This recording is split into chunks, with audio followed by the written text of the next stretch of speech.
We now know that the Soviet Union, not content with Dr. Castro's oath of fealty, not content with the destruction of Cuban independence, not content with the extension of Soviet power into the Western Hemisphere, not content with a challenge to the inter-American system and to the United Nations Charter, has decided to transform Cuba into a base for communist aggression, into a base for putting all of the Americas under the nuclear gun, and thereby to intensify the Soviet diplomacy of blackmail in every part of the world. The United States' answer to what Adlai Stevenson termed Soviet blackmail in Cuba was a quarantine of all offensive weapons being shipped from Russia to that island fortress. The U.S. threw up a steel fence prepared to stop any vessel carrying materials of war. In Cuba itself, 100,000 men were put under emergency orders as they had been during past invasion scares. The waterfront in Havana and along other parts of the coast bristled with gun emplacements as the Cuban regime waited to see what their bosses in the Kremlin were to do.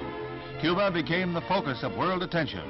Here centered the most critical threat of global war since the surrender of Germany 17 years ago.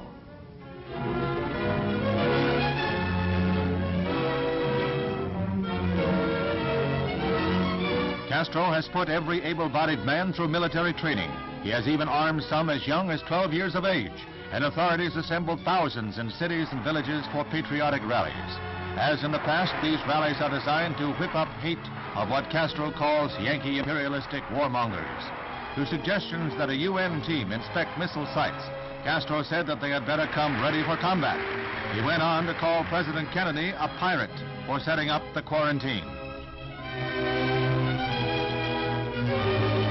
The United States arrived at the decision for an arms blockade after studying reconnaissance photographs made with high-powered cameras from planes flying several miles from the Cuban coast.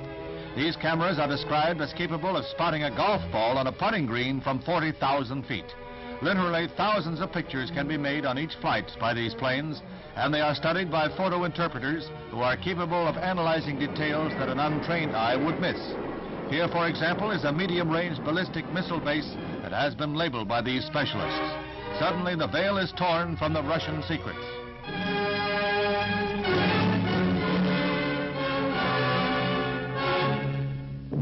Another photo revealed a surface-to-air missile assembly depot, a base to supply the offensive sites.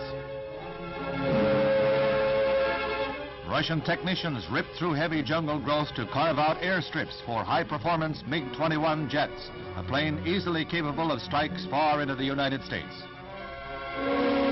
In the greatest display of hemisphere solidarity since World War II, the Organization of American States unanimously endorses the actions of the United States, and many pledge arms and men to the cause.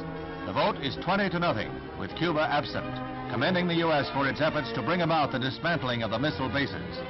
The organization votes the use of armed force to carry out the resolution sponsored by Secretary of State Dean Rusk, thus uniting all of the Americas in a common cause. Meanwhile, the United States continues to reinforce its Cuban base at Guantanamo Bay, the naval depot that Castro wants the U.S. to give up. These Marines have been assigned the job of protecting the base against any Cuban threats that might arise during the present crisis. They'll be on a 24-hour alert, a first line of defense.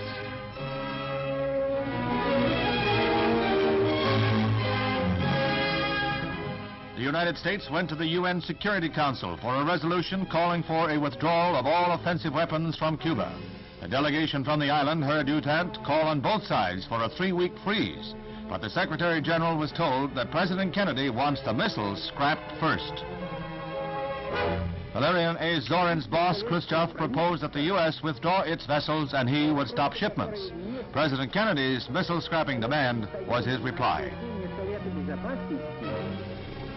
The U.S. resolution was firm and strongly worded. Mr. President,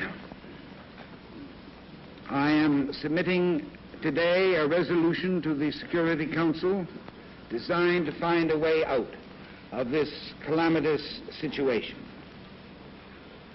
This resolution calls, as an interim measure under Article 40 of the Charter, for the immediate dismantling and withdrawal from Cuba of all missile and other offensive weapons. It further authorizes and requests the Acting Secretary General to dispatch to Cuba a United Nations Observer Corps to assure and report on compliance with this resolution. Upon UN certification of compliance, it calls for the termination of the measures of quarantine against military shipments to Cuba. And in conclusion, it urgently recommends that the United States and the Soviet Union confer promptly on measures to remove the existing threat to the security of the Western Hemisphere and the peace of the world, and to report thereon to the Security Council.